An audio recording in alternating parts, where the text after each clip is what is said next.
Tiga Tuhan Papa भोलेन बोलो छोटा छोटा कैसे पापा भोलेन बोलो बोलो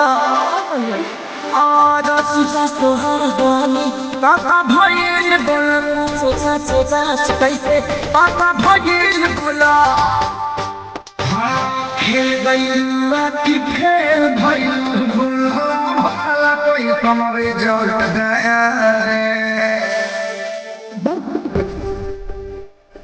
ऐसा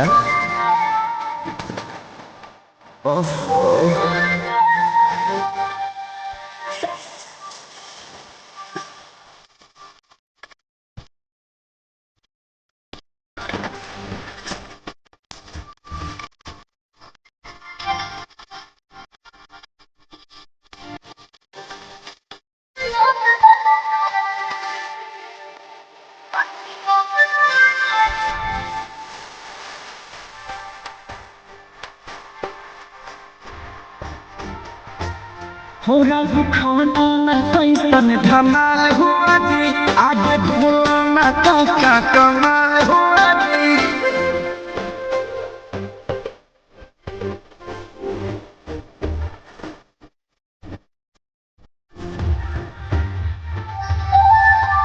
हो रहा खाना कैसन धमाल हुआ थी आगे बोलना का